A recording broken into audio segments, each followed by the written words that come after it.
بسم اللہ الرحمن الرحیم یوصیکم اللہ فی اولادکم، وصیت کرتا ہے اللہ تم کو تمہاری اولادوں کے بارے میں، یعنی اللہ تم کو تمہاری اولادوں کے بارے میں حصے مقرر فرماتا ہے۔ للذکر مثل حظ الانثیین، مرد کے لیے لڑکے کے لیے حصہ ہے برابر دو لڑکیوں کے، یعنی مرد کا حصہ مذکر کا حصہ مؤنث کے حصے سے ڈبل ہوگا۔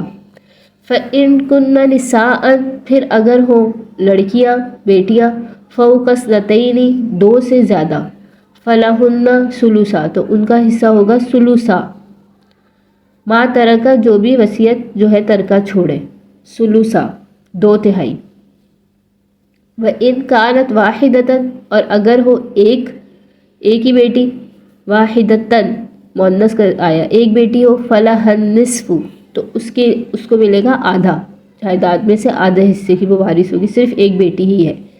وَلِأَبَوَيْهِ لِكُلِّ وَاحِدٍ مِّنْهُمَا السُّدُسُ مِمَّا تَرَكَ إِن كَانَ لَهُ وَلَدٌ، اور جو میت کے ماں باپ ہیں ان میں سے ہر ایک کا سدس چھٹا حصہ ہوگا جو بھی وہ ترکہ چھوڑے اگر ہو اس کی اولاد بھی، یعنی اولاد بھی موجود ہے اور ماں باپ بھی ہے تو ماں باپ کا چھٹا حصہ ہے۔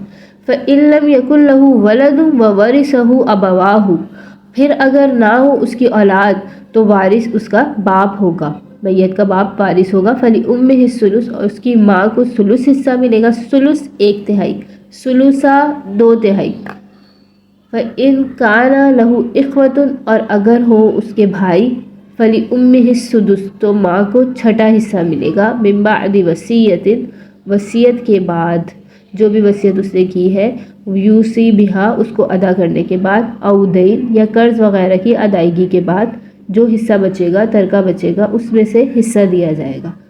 آباؤکم و ابناؤکم، تمہارے باپ اور تمہارے بیٹے، لا تدرون ایہم اقرب لکم نفعا، نہیں تمہیں معلوم کہ کون زیادہ تمہیں نفع پہنچانے کے قریب ہے۔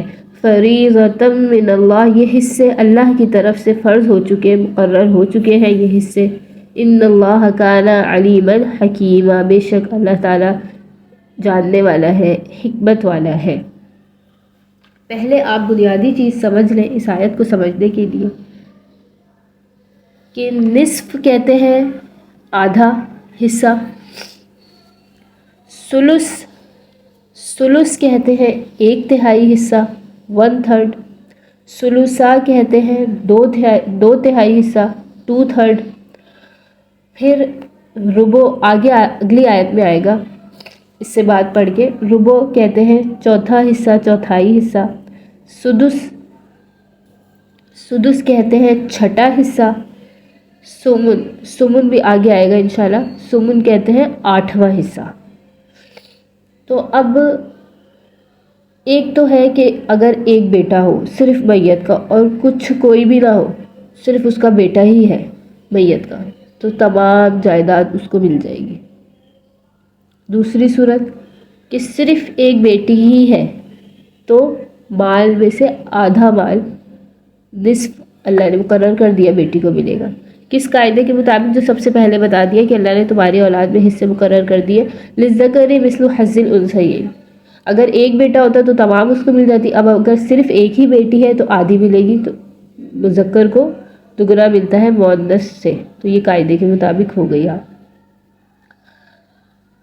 فَإِن كُنَّ نِسَاءً فَوْقَ اثْنَتَيْنِ فَلَهُنَّ ثُلُثَا مَا تَرَكَ، اس آیت کے اس حصے کو دیکھیں، سمجھیں کہ اگر صرف عورتیں ہی ہوں یعنی بیٹیاں ہی ہوں، دو سے زیادہ ہو، 3 ہو، 4 ہو، تو ان کے لیے ہے 2/3 اس مال میں سے جو بھی میت نے چھوڑا ہے۔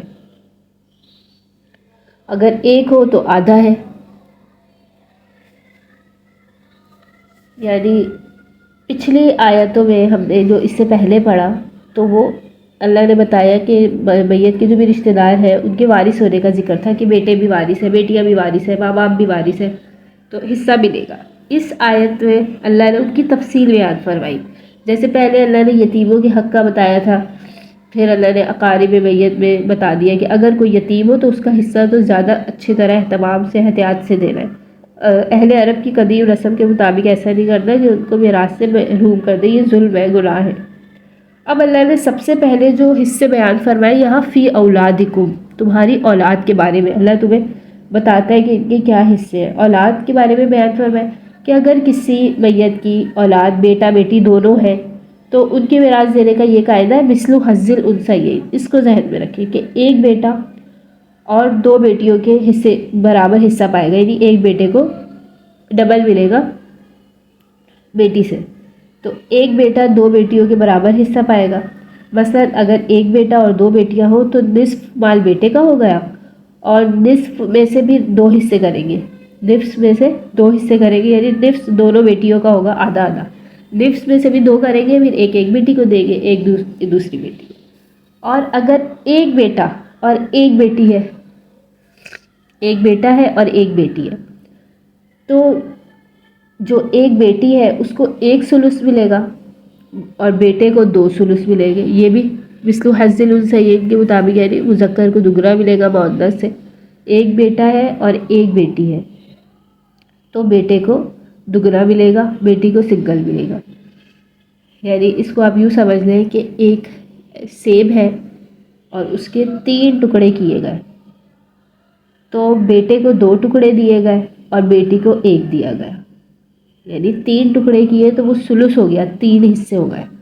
اب ایک حصہ بیٹی کو دے دیا، ایک ثلث، اور 2 ثلث کسے دے دیے؟ بیٹے کو دے دیے۔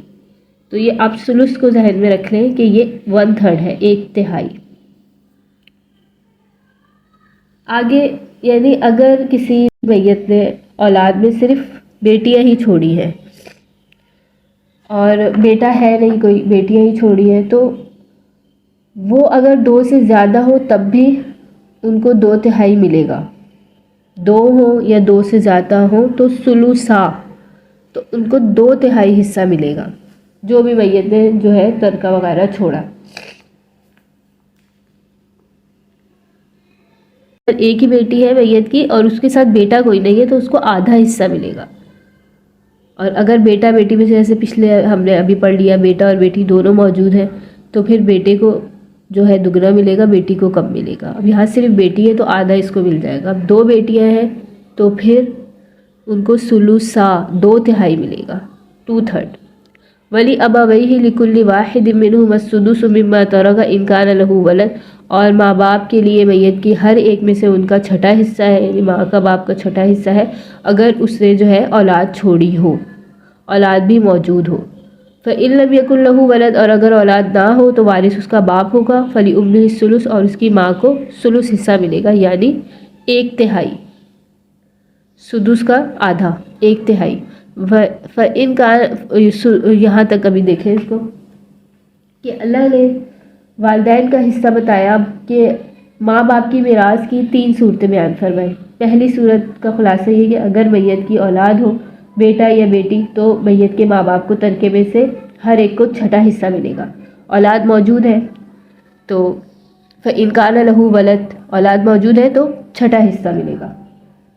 دوسری صورت یہ ہے کہ اگر میت کی اولاد نہ ہو، فإن لم يكن له ولد، اولاد نہ ہو تو پھر وارث اس کا باپ ہوگا، ماں باپ ہی وارث ہوں گے، اور اس کی ماں کو 1 ثلث ملے گا، یعنی 1/3 ملے گا، اور باقی کے جو 2 ثلث بچ جائیں گے تو وہ اس کے باپ کو ملیں گے۔ تو یہاں پہ بھی دیکھیں مثل حظ الانثیین کا قاعدہ لگے گا کہ مذکر کو زیادہ ملے گا مؤنث سے، باپ کو زیادہ ملے گا ماں سے۔ تیسری صورت یہ ہے جو یہاں بیان ہوئی، فإن کان لہ اخوۃ فلأمہ السدس من بعد وصیۃ یوصی بها او دین، پھر اگر ہو اس کے بھائی بہن بھی میت کے، اخوۃ بھائی بہن ہو، فلأمہ السدس، تو اس کی ماں کو چھٹا حصہ ملے گا، جو بھی وصیت وغیرہ ہے وہ کر کے گیا ہے اس کو ادا کرنے کے بعد یا قرض کی ادائیگی کے بعد۔ یعنی تیسری صورت یہ ہے کہ اگر میت کے 1 سے زیادہ بھائی بہن ہو، خواہ وہ حقیقی بھائی بہن ہو یعنی ماں باپ شریک حقیقی ہو، سگے بھائی بہن، یا صرف باپ سے ہو یا صرف ماں میں ہی شریک ہو، اور اولاد کچھ بھی نہ ہو، تو اب اس کی ماں کو چھٹا حصہ ملے گا، یعنی باقی سب اس کے باپ کو ملے گا اور بھائی بہن کو کچھ نہیں ملے گا۔ اگر بھائی بہن موجود ہیں پھر بھی ان کو کچھ نہ ملے گا۔ ماں کو چھٹا ملے گا اور باپ کو باقی کا سارا جو بچے گا وہ ملے گا. اور اگر صرف ایک بھائی یا ایک بہن ہوگی تو ماں کو 1 ملے گا اور باپ کو 2 ملے گا. ماں کو 1 اور باپ کو 2 ملے گا. اور اللہ نے جس قدر وارثوں کے جو حصے گزر چکے ہیں یہ سب میت کی وصیت اور اس کو قرض ادا کرنے کے بعد جو بھی اس کا قرضہ وغیرہ اس کے ذمہ تھا وہ ادا کرنے کے بعد وارثوں کو دیے جائیں گے. اور وارثوں کا مال وہی ہوگا جو مقدار وصیت اور قرض کے نکال لینے کے بعد باقی رہے گا. تو تمام مال میں سے ایسا نہیں ہوگا کہ پورے مال میں سے جو ہے پہلے حصے دے دیے جائیں. پہلے جو وصیت ہے وہ دیکھی جائے گی. سب سے پہلے میت کا مال اس کی کفن دفن میں لگایا جائے گا. اس سے جو بچے گا اس کے قرضے ادا کیے جائیں گے. پھر جو بچے گا اس کی میت کی جو وصیت ہوگی وہ ادا کی جائے گی جو بھی اس نے وصیت کی. اور وصیت میں بھی دیکھیں گے کہ 1/3 صرف کیا جائے, یعنی جتنا اس کا مال ہے اس کا 1/3 حصہ خرچ کیا جائے. اس سے زیادہ نہ خرچ کیا جائے کیونکہ اس سے زیادہ خرچ کرنے کی صورت میں پھر وارثوں جو ہے محروم رہیں گے. وارثوں کو کیا دیا جائے گا؟ 1/3 کا حکم ہے کہ 1/3 سے زیادہ وصیت کے اوپر خرچ نہ کیا جائے. تو اس آیت میں 2 میراث بیان فرمائی, اولاد کی اور ماں باپ کی. اب فرمایا کہ چونکہ یہ بات تم کو معلوم نہیں کہ کس سے تم کو نفع پہنچے گا, جیسے یہاں پہ فرما دیا آباؤکم و ابناؤکم, تمہارے باپ تمہارے بیٹے, لا تدرون ایہم اقرب لکم نفعا, کہ تم نہیں جانتے کہ تم میں سب سے زیادہ تمہیں کون نفع پہنچائے گا, اس لیے تمہیں اس میں کوئی دخل بھی نہیں. کوئی جو کچھ حصہ اللہ نے مقرر کر دیا اس کی پابندی کرو. یہاں فرما دیا فریضۃ من اللہ, اللہ نے جو حصے مقرر کر دی اس کی پابندی کرو کہ تمام چیزوں کی خبر بھی اس کو ہے, علم بھی اس کو ہے, اور وہ بہت حکمت والا ہے. Subscribe Sukhuni Kalp.